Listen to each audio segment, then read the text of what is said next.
Good afternoon, everyone. My name is Uwe Brandes. I'm Executive Director of the Urban and Regional Planning Program.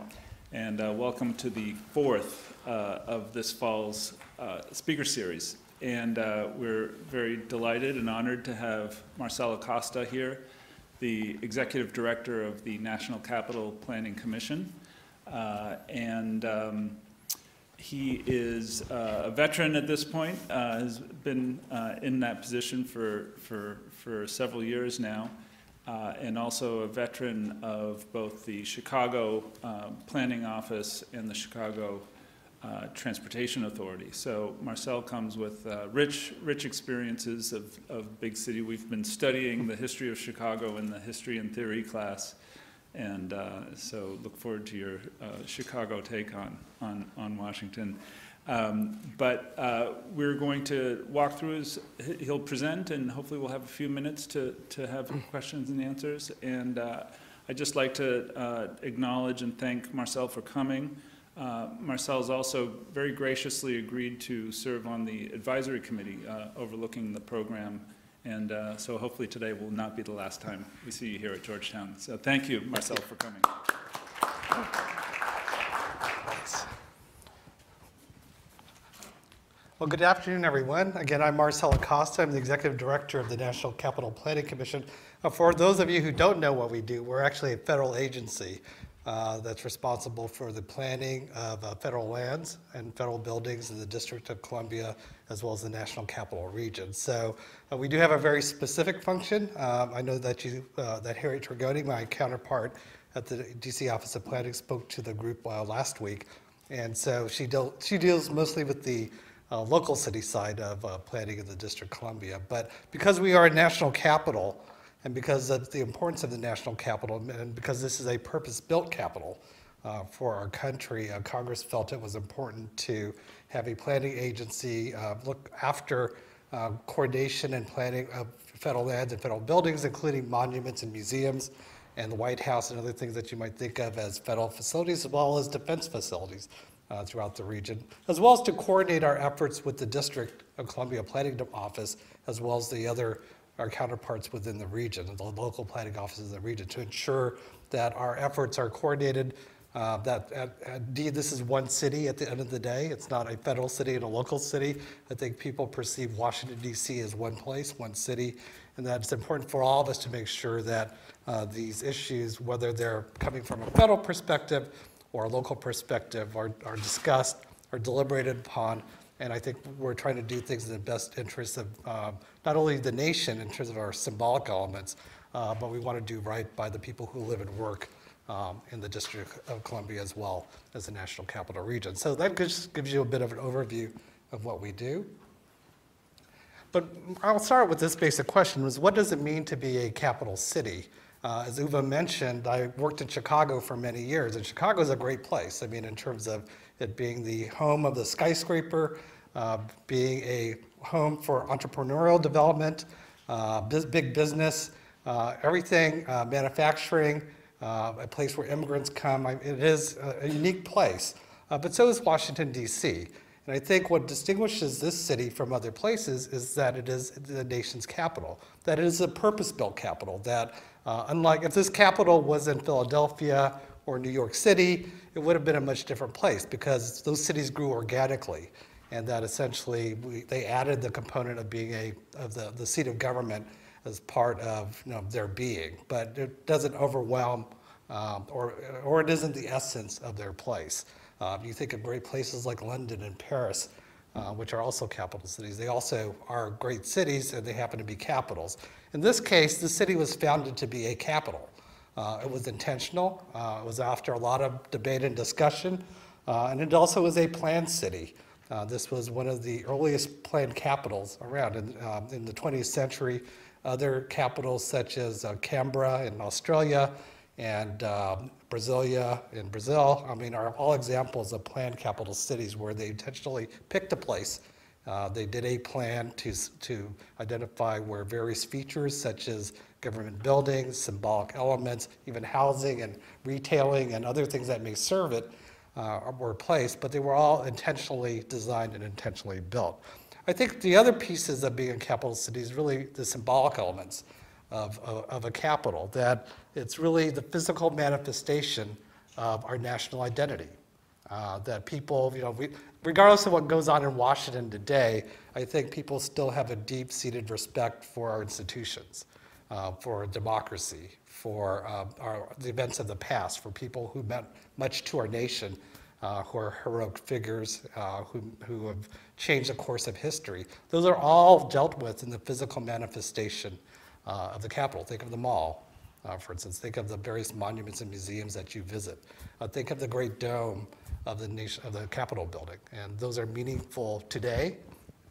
They were meaningful in the past, and they'll be meaningful in two centuries from now. You can't really say that about a skyscraper, for instance. They lose their meaning over time. Coming from Chicago, there was the Sears Tower, right? It was the tallest building in the world for decades. It's lost that title, and I suspect in about 50 years or so, it'll just be another skyscraper. But I think as long as this republic lives on, essentially these symbolic elements will still hold their meaning today and into the future. So I think that's what distinguishes the physical environment of a capital, the meaning of their buildings, and also the values that they represent of our country. Also, it's also the physical presence of the federal government. We have very unique needs by being the seat of government. There are certain things here that we look after, and right now one of the big topics is really security, for instance, how to protect our buildings, and how does that relate to the public rights-of-way, the public spaces that people use. So we try to mediate those discussions as part of our planning efforts, but really being the largest employer in this region and in the district is a responsibility of being a good citizen. Too. So we take that responsibility seriously. And also the reconciliation between being a place for the nation and our national identity, but also how do you reconcile that with the needs of the local community?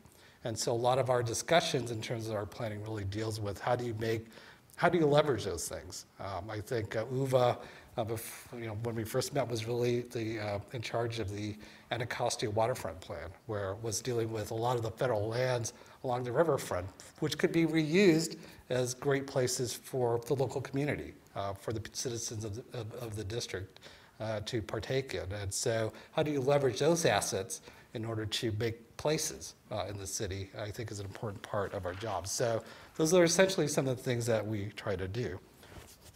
Again, as I mentioned before, symbolism is a very important part of our heritage. And we'll talk a little bit about it in this presentation about the L'Enfant and Macmillan plans, the two legacy plans that really gave shape to our city as we know it today. Also, I think we talk a lot about placemaking in planning, that you look at a public square, you look at streets, you look at parks, and you really want to make them vital, active places. But I think one of the benefits of being the capital is that this is where history is made. That there are many events. If you take the mall, which is a grand open space, you have great events over time, ranging from the suffrage movement to Martin Luther King's Job and Freedom March, Washington, in 1964, where they really took these spaces and made history. They talked to their government. They had issues that they wanted to express, and it all took place here because we are the capital city. So that's one of the important responsibilities that we have in terms of maintaining and planning and enhancing those spaces now and into the future. Also, as I mentioned, we are a workplace, and we also have people who live in the district, not only federal employees like myself, but there are many contractors, many businesses that relate to the federal government. So essentially, we have 230,000 federal workers who come to the district every day. We're also, as I mentioned, we have to be good corporate citizens. What does that mean? We have, like I mentioned, we use our ability to move or locate development projects, and you'll see in a few minutes some of the things that we've done on, like the ATF building on New York Avenue, the Department of Transportation headquarters in the southeast side of the city, as ways of trying to, using those assets to revitalize neighborhoods. They're essentially federal workplaces, but being the federal government, you could be the first one into a neighborhood, and that helps revitalize or start the process of revitalizing a place. So it's really, we could absorb more of that risk through those actions. And also, as I mentioned, we are a local city. We have 630,000 people who live in the district. I know Harriet Tregoning probably talked a lot about some of the changing demographics in the district, and also kind of the issues that occur within the various neighborhoods, the 100 neighborhoods in the city. So it's important to integrate all those things. How do these things relate to housing, transportation, commerce, and community life? So those are all the things that go into making a city. So today I really want to talk about three topic areas. One is the urban form of iconic Washington, and really the image of our city. Right now, we're going, as many of you know, we're going through this great discussion about the height of buildings in Washington, D.C. But part of that discussion is also whose image, who expresses their intent in our city skyline. And right now it is a federal intent. And I think part of the discussion that we'll talk about today is that appropriate in the future? And I think that's one of the great debates that we're hearing today. Also, the National Memorial. We have memorials on the National Mall, but we have them throughout the entire city. If you think of DuPont Circle, that's a national memorial. But also, those are places where people congregate, that people use, who live in the area on a day-to-day basis. So how do we reconcile those conflicts between being a sacred space and being an urban space, a public space? And I think that's an important thing that we are trying to deal with on a day-to-day basis with our parks and national memorials. And also, as I noted before, the federal role in local development. That, again, we are a developer, we are a landholder, and we could use these assets to help rejuvenate parts of the city. So I do want to talk a little bit about that as part of this presentation. So first let's talk about the urban form of our capital. And so I'm going to give you, I know that Roger Lewis spoke to you, some of you, at a previous presentation about the L'Enfant Plan, but it's a very important part of our city. As I said, this is a planned city, this is an intentional city. When George Washington hired Pierre L'Enfant, that they wanted to create a magnificent city worthy of this nation. So everything that you see in the old parts of Washington, D.C. are really a result of that thinking, that everything is very deliberately placed.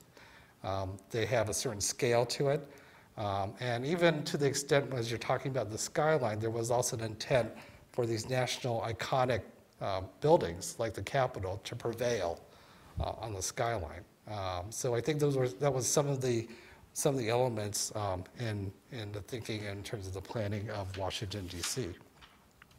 Also, it's a place of a great natural setting. That if you think that we are, a lot of people think of D.C. being on swampland, but it's surrounded by lovely hills called the escarpment, and that the setting in the bowl where the Capitol is really affected by the natural setting around it. And even to the extent that they drew upon classic forms, as you see here, the Temple of Jupiter is a drawing of the Roman Republic. I mean, the whole intent of the major public buildings being highlighted on the skyline was something they drew inspiration from, and that's essentially how the U.S. Capitol was sited on Junction Hills, which was, at that point was the highest point in the L'Enfant city. So there was the intent to have that building, prevail in the city skyline, so people could see it from afar and note that it has a symbolic value for the city. But I think one of the other things that,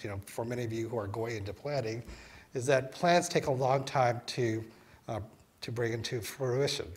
That it takes decades in a lot of cases for these grand ideas to be manifested into something real or even something spectacular. I think today we live in kind of in a world of immediacy, but development and city planning and city development, for the most part, at least in this case, took years and decades to accomplish. So Charles Dickens once called Washington, D.C. the city of magnificent intentions, because while they had great ideas for the city, this is what you would encounter at the time he came to D.C. You would see cows on the grounds of the Washington Memorial Monument. You would see a canal in front of the U.S. Capitol grounds. You would see rail tracks on the National Mall, and including a rail station in the National Mall. So that was 100 years after the L'Enfant Plan was envisioned. And even 100 years later, many pieces of it did not come into fruition. So the Macmillan Commission at the turn of the 20th century came in, and they gave more structure, more thinking about what the heart of Washington, D.C. should look like. It really drew its inspirations from the City Beautiful movement, and that was popularized by the World's Fair in Chicago a few decades past. But what they took out of this was these places could be made through kind of a more formal approach to its planning, through inspirations, through more classical architecture. They drew this as their inspiration for what we'd see today in the Federal Triangle, the area abutting the National Mall. They also, if you looked at the mall, during the first iteration of the mall, it was really much more of an informal English garden. But essentially what they did was they straightened it out. They created a much more formal approaches, a more rectilinear approach to designing the mall itself. So through that effort, you really saw some major changes in kind of the way the city was planned and how these things were realized. But getting back to the issue of height, what image, national or local, embodies the city's skyline? One of the things we're going through a process right now of public debate, public hearings about this matter, but let me kind of break out kind of the elements of the debate. First of all, there is a height act that was imposed by Congress at the turn of the century, 20th century. Essentially, and it basically relates to the width of the streets. A lot of people, if you gave them a quiz, would think, oh, it's related to the top of the Capitol Dome. But no, the height act is really related to the width of the street on residential streets up to 90 feet. And if you're on a commercial street, you could build the width of the street plus 20 feet, not to exceed a maximum of 130 feet. And they're very simple rules for the city in terms of height. But what this has left us in terms of a legacy is a city that has kind of a very different quality compared to other cities of its size in this country. If you think of cities of this size, such as Jacksonville, Florida, or Oklahoma City, or Baltimore, just up the expressway, they're very different places. Washington, D.C., just because of the Height Act, has a very unique image that no other city can claim to have in this country. And I think one of the issues, too, is once you make this change, you can't really walk it back. So if you change a Hyde Act and if it's done for the wrong reasons, or if it's done really sloppily, you can make mistakes that you can't really walk back. The first building that goes up, people are appalled by, and they'll say, well, you can't take that building down. It's basically done. So I think it's a deliberate discussion that we're having. And I also think it's an issue of, for many people in the community, an issue of certainty versus uncertainty. Even though it's a federal law, the fact is, once you take it out, it creates much more uncertainty in terms of what would happen next. And so even though somebody may say, well, we're not going to make any changes to your neighborhood today, who knows what would happen 5, 10 years from now. So I think from a community standpoint, at least from many of the community folks that we've been hearing from, I think that's one of the underlying tensions in that debate. I think in terms of our direction from Congress, the committee that oversees the district made it very clear that anything we do has to maintain the preeminence of the national monuments and the Capitol Dome and the skyline. So that was a very clear statement that they made in terms of that buildings shouldn't overpower them, that these things should still remain preeminent. You need to be very careful with what you do in the L'Enfant City. So I think that was a very clear direction from Congress, as well as maintaining the sense of horizontality in our skyline. If you look at the details of our skyline, you'll see that it isn't a totally horizontal skyline. Not every building comes up to 130 feet or 90 feet if you're in a residential neighborhood. They vary in height, but you do have this general sense that it is a horizontal skyline. I think in terms of, as I mentioned from the local side, I think another thing that, taking the federal hat off, that people should consider as part of this debate is really the issue of authenticity of a city. Like I said, I come from Chicago, which is the home of the high-rise, is the home of the skyscraper, that people revel in that.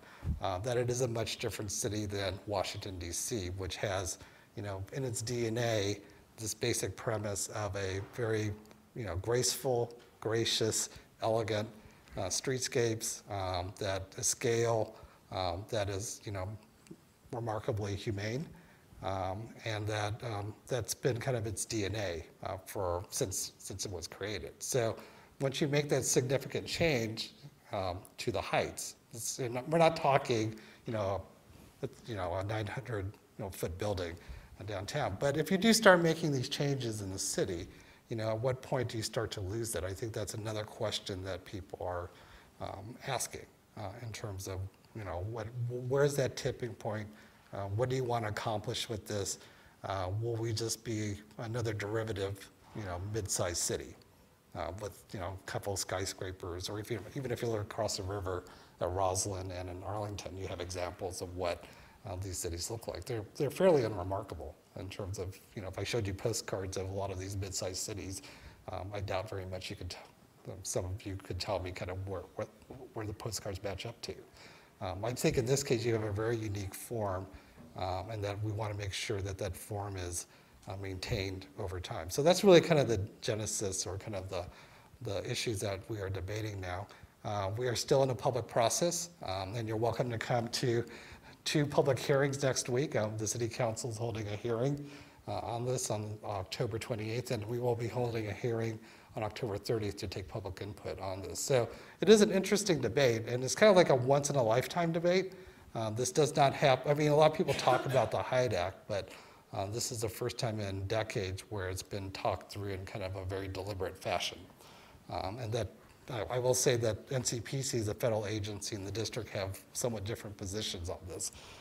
But at some point, we'll try to reconcile those positions and offer up a recommendation to the Hill over the coming months. So, you're seeing kind of, maybe a changing point in the city, through this.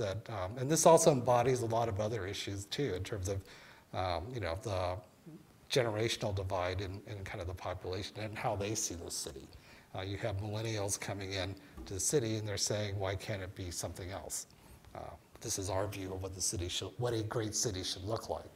And long-standing residents of the city have, we like it the way it is. And we enjoy kind of its scale and kind of what it's brought and what we've enjoyed for many, many years. And that's kind of at the heart of the debate too. So it's really intriguing to watch this just from an objective standpoint. And I do think you should, for those of you that are entering the profession, it is kind of one of the interesting discussions, debates that you won't hear that often. You'll hear it in different forms through a zoning, kind of a zoning case, but not in terms of what the urban form of our city should look like. I think this is really a unique opportunity. So what I want to talk about next is really the national memorials. As I noted, this is the home of some of our more significant memorials in the city, but we may think of the National Mall as the only place where these things are placed. But even in the L'Enfant plan, they had envisioned the memorials being placed throughout different parts of the city, in the squares and the circles throughout the city. They thought these would be remarkable places for national memorials. And even in response to that, even maybe a decade ago, there was a lot of concerns about, is the mall being overbuilt? Are there too many memorials being placed on the mall? So our agency, working with the district and National Park Service and the Commission of Fine Arts, developed what we call the Museums and Memorials Master Plan, which identified 100 locations in the L'Enfant City, but even outside the L'Enfant City, that could house national memorials. So I think this has been a major issue. There's been about one memorial a year that's proposed. and one in every 10 years, a major national museum is proposed, and that we have to maintain an inventory of land in order to accommodate the needs of today, but also, over the next century in terms of doing that. So you can't all place them on the mall, that you have to find other places to do that. And one other piece of it, too, is that it was also looked at as an opportunity for not just economic development, but community development, that it would highlight attention to these park spaces, that in some cases cultural tourism is becoming an important part of our city, that there are places to see beyond the federal city, and that to some extent these would highlight other portions of the city that people could come and visit, as well as a place for people to use on a day-to-day basis. Also, one of the interesting things about Washington, D.C. is that most of the park spaces are owned by the federal government. They are not owned by a local park district or Parks and Rec department, but about 3/4 of the land here is controlled by the National Park Service, which kind of brings with it the same set of rules that you would apply to Yellowstone Park or Yosemite or the Grand Canyon, that things that you could or could not do in those parks because they want to maintain the pristineness of those environments. Many of those rules apply to these parks, these like DuPont Circle or Logan Circle or Rock Creek Park. And so I think to some extent that's created conflict between some of the neighborhood groups and the users of those spaces on a day-to-day basis, and also the National Park Service, which has pretty rigorous rules about what can be done in those places. I think one of the great examples that we're actually seeing nearby is actually what's happening at Franklin Park, just a few blocks away. That's owned by the National Park Service. The district's working very closely with them to see if there are ways to make it more engaging for the public, to see if there are opportunities to, I wouldn't necessarily change the rules per se, but be a little more flexible about how they approach it. So I think there is a willingness today on the Park Service's side to look at opportunities to make these places more engaging. But I think that's going to be a great experiment that hopefully we'll see some changes in the not too distant future. But I also think in terms of some of our memorial spaces, they've become much more land intensive over time, that many, maybe a century ago would be adequate to put a man on a horse in the middle of a plaza to, kind of represent the importance of that figure or that person or that event. But over time, we've seen these, expansion, starting with the Vietnam Memorial, but also if you look at the World War II Memorial and the upcoming, and the Franklin Roosevelt, Delano Roosevelt Memorial, you'll see that they've become landscapes in and of themselves, that they've taken up many acres of land in order to create these memorial spaces. So that's one of the issues that we've been facing as part of this this whole kind of memorial expansion, that not only do we need more spaces, but in some cases, these memorials, new sites, but some of these memorials now require a lot more space to kind of represent kind of what they want to present to the public. So I think that's been one tension that we've been seeing, mostly on the mall and kind of in the monumental core area, but it could be possible in other places in the future throughout the city. I think one of the other issues is kind of the conflicts in use. I think, as I noted before, many of the sponsors of these memorials consider these places to be sacred spaces, that they want the place to be as respected and revered as it is on opening day. When they basically bring out the people who care about the subject matter, that they have an event to commemorate, that they talk about the history and the meaningfulness of what is represented in that space. But I think over time, memorials lose their meaning. Not necessarily World War II, where you still have the generation that still lives, that still exists in this time period. But if you thought about Admiral DuPont, for instance, or the World War I Memorial, which for many years was kind of abandoned on the National Mall, that these spaces do lose their meaning. These memorials do lose their meaning. They become something else, that they can become active park spaces, that they start to reflect the neighborhoods that surround them more than kind of the intent of being a memorial. So we've kind of seen this happen throughout the city, through the examples that I've shown you. But I think it's also been a conflict in terms of how people want to use the space. Can they sit there and just have lunch? Can they play, frisbee? Can they play a softball game in that same space? And that's been kind of a conflict that we've seen. Is this really a local park for my neighborhood because I live here versus being a national memorial because it's important to place these symbolic elements somewhere in our city? So here are more examples of kind of what we see in our town and how people use these spaces. But I think it's one of the things that we deal with at the commission quite often, and also the Park Service deals with a lot of these issues in terms of how these spaces are used on a day-to-day basis. And finally, really what I'd like to discuss is kind of the federal presence in the city. As I mentioned before, we are a major developer in the city that we, if we think through kind of where we place new facilities, can do good for the neighborhoods that surround it. Do we need to have most of these facilities locked up in the monumental core area and the federal in these federal precincts, or can we move them to other places such as New York Avenue or the Southeast Side or St. Elizabeth in order to use those as a catalyst for neighborhood revitalization? So in the late 1990s, the commission came up with or developed the legacy plan, which really talked about recentering the focus of activity away from the commonly held monumental core to other precincts or other quadrants of the city. And so there was an effort by federal departments such as the General Services Administration to start relocating federal facilities into other neighborhoods. And as I noted before, the ATF building on New York Avenue is a great example of that, even though it does kind of present a very stark and sterile presence to the street, but it was one of the first into that neighborhood, which allowed much of that NOMA area to start redeveloping.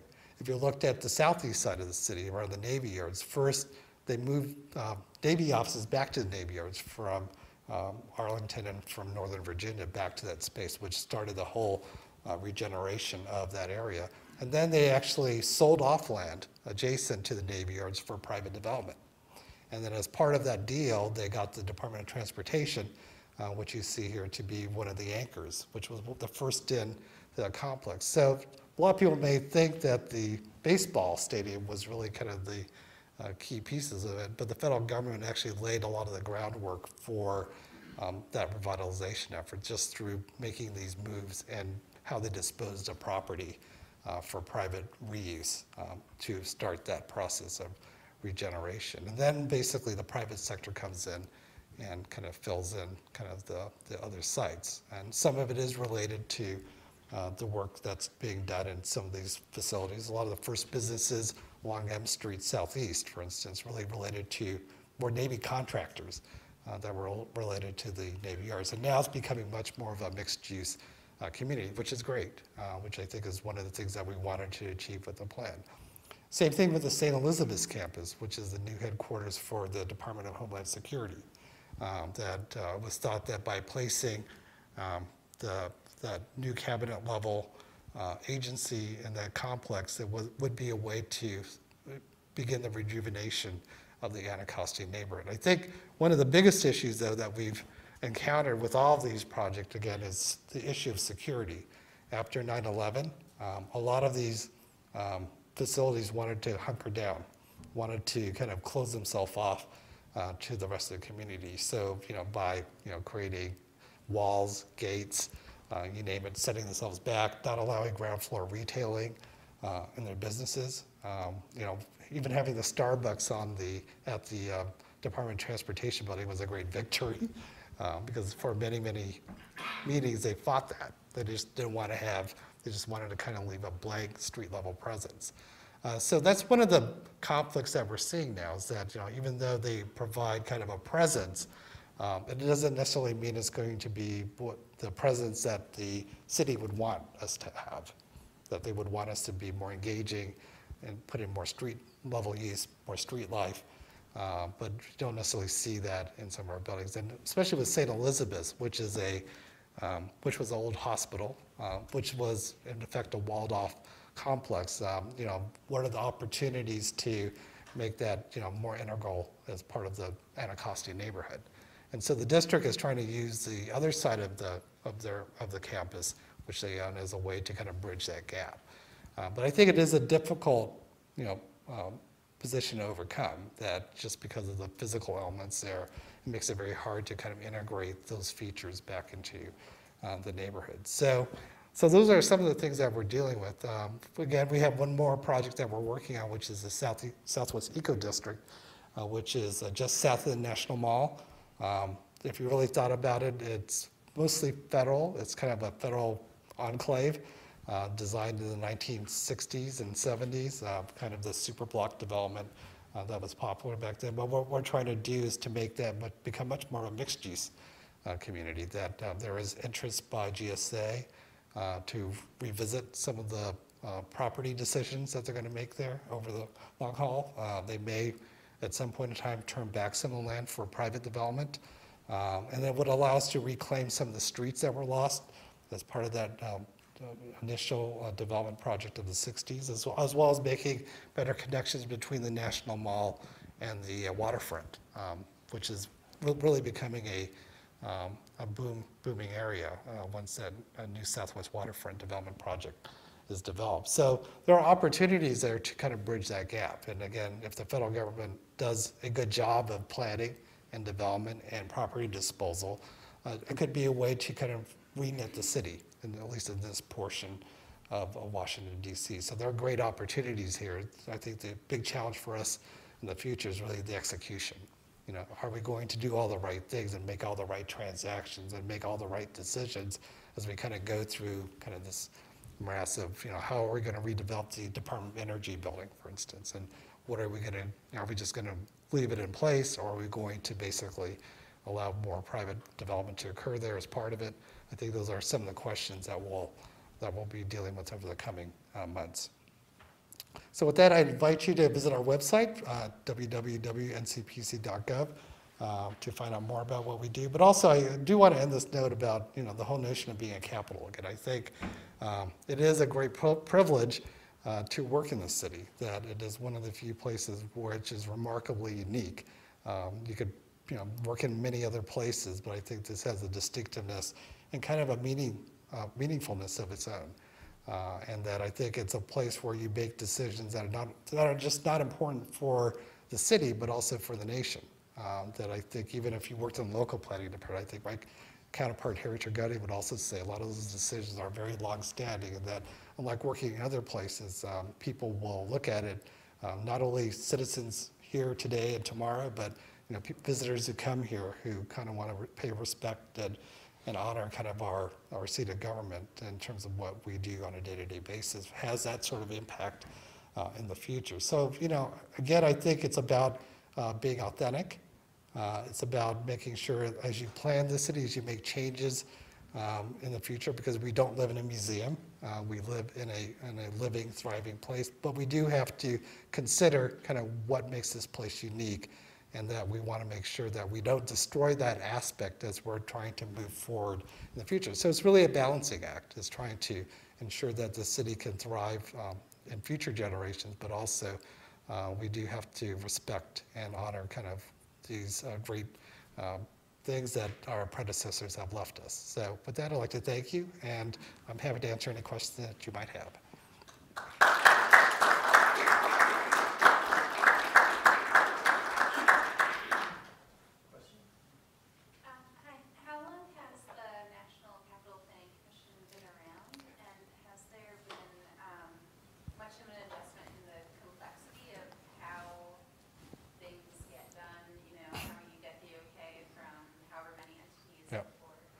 Well, I mean, the city has a very complicated planning environment.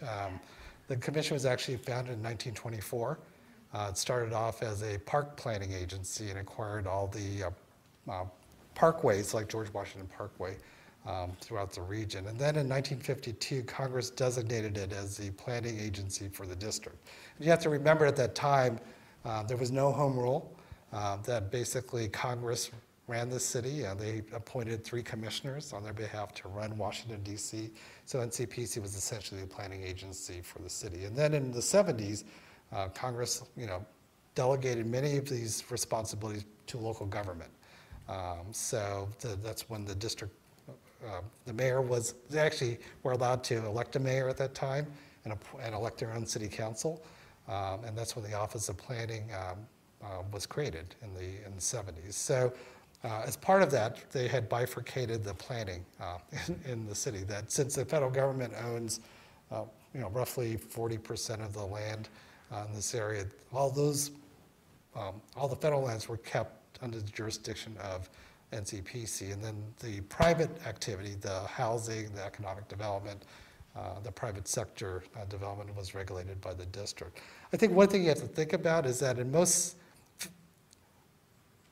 the local governments can regulate federal lands. So if there wasn't an NCPC, then basically every agency could basically do what they want. And that I think to some extent, given the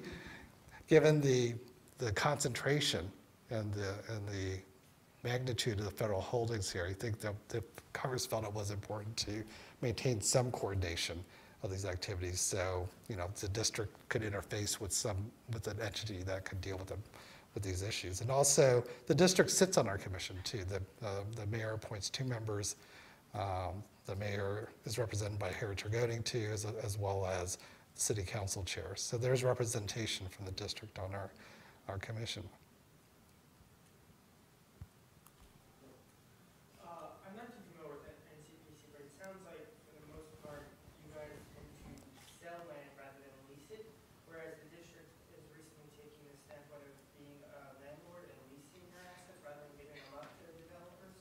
So has there been any consideration amongst NCPC to be a landlord, or do you have any existing arrangements? We're not a landholder. I mean, our agency is not a landholder. Federal agency. I think that, well, actually, one interesting thing is the Southeast Federal Center, the Yards project, is really leased. So we're looking at selling the land or disposing of the land outright. But at the end of the day, the structure was a lease arrangement. So I think there's some flexibility. It just depends on kind of what makes sense, given on a deal by deal basis. In addition, the federal government has disposed of land directly to the district. And several years ago, Reservation 13 by RFK Stadium, a number of properties were basically declared surplus and given to the district. Poplar Point's another example for reuse as federal land. Even Walter Reed is an example of that. So, I think, the federal government, if it has a need for the land, will determine, they may think we could lease out or sell certain parcels, but we want to maintain a piece for ourselves because we still have a deed here. In other cases, the federal government can say we want to dispose of this. We don't have any future need for this Walter Reed, let's say. So that makes more sense as a local development or a private development. So it depends on the structure. And like I said, GSIT, General Services Administration, is engaged in some of this. The Department of Defense has a huge responsibility too with their BRAC process, their base closure process, where they basically, have a lot of assets that they try to dispose of. So that was another process that kind of led to some of these decisions. Yes, sir. What's the status of 2 projects, the mall itself and then the Eisenhower Memorial? The mall itself, well, the mall, the stimulus package received some money that has been used to basically bring it to a good state of repair. You've seen it with the reflecting pool and some of the other work there. There's still a lot of need that needs to be dealt with, and what they're also trying to do is work with the Trust for the National Mall to help raise some private sector money to help them revitalize some of it. They haven't gotten to the point where they have all the money that they need to bring it to kind of where it needs to be at this point. In terms of the Eisenhower Memorial, that's still a very controversial project that it's been disputed and debated, not only at NCPC, but at Congress. There is, I believe in the last continuing resolution, they had placed some more restrictions on how they spend their money, at least at this point. So it hasn't been totally resolved yet in terms of whether this is going to move forward or not. You know, but there's still a lot of public interest out there, both on the Hill side as well as kind of from the general public on this. Just, you know, it'll be interesting to see kind of where this goes at this point. How does NCPC's authority differ over projects in Maryland and Virginia versus in the district? Yeah, it's a good question. In the district, we have approval authority on federal lands and federal buildings. And we also review on an advisory basis some of the district projects, District of Columbia built projects, as well as reviewing some of the zoning that comes in. Purely from a federal interest standpoint, it isn't to opine on everything regarding our project, but if it's next to a federal facility, we may raise some issues with it, but it's generally the scope. In the rest of the region, we're advisory. That's the way it's set out in law. They do come in through the same review process, but in the cases of, like, say, a military base, if they disagree with our recommendations, there's a process to dispute it, but at the end of the day, if they disagree with it, they can move forward. So it's much like the Commission of Fine Arts with some of their projects. We find that most of the agencies actually follow through on the recommendations. There have been one or two instances where they vehemently disagree, but we found for the most part, we try to negotiate many of these things before it comes to the commission, so there's some general sense of concurrence, but you know, you never know.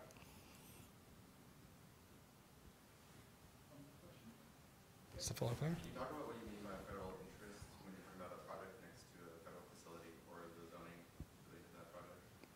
Yeah, it could vary. I mean, I think some of it deals with security. I mean, in some cases, some of the defense, if it's next to the defense installation, for instance, we've seen them express concerns about line of sight from some of the taller buildings that may abut them. So that's been raised in a couple instances. That there may be issues with, you know, historic assets next door. That, you know, if the scale of the project is, you know, too big or too massive or whatever, they may raise it as just from a historic preservation standpoint.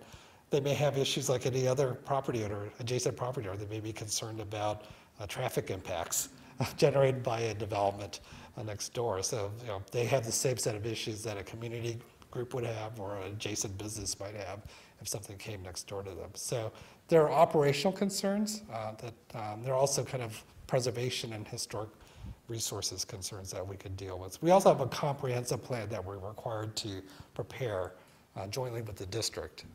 There are federal elements and local elements, so those spell out some of the issues that we would be concerned about from a federal standpoint. So those tend to be kind of vetted through that process, and we would then use that as a way to review, if it is a private project, we use to review that. So, but we tend to limit, especially when it comes to private projects, the kind of a very specific list of things as opposed to everything that, say, the city's planning department may consider. One last question. Sir, I just wondered, does National Capital Planning Commission have any involvement with, like, the Armed Forces Retirement Home in D.C.? And if so, could you give us a little insight into that? Actually, we did review the master plan for the Armed Forces Retirement Home maybe 5 or 6 years ago. As you know, they have, I believe they had special legislation that allowed them to sell off a portion of their land for private development. I believe that at some point that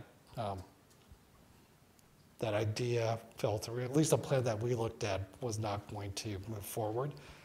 So at this point, I've not talked to them in about a year or so. So I don't necessarily know kind of where they're at in terms of, you know, reconsidering their master plan or doing something different.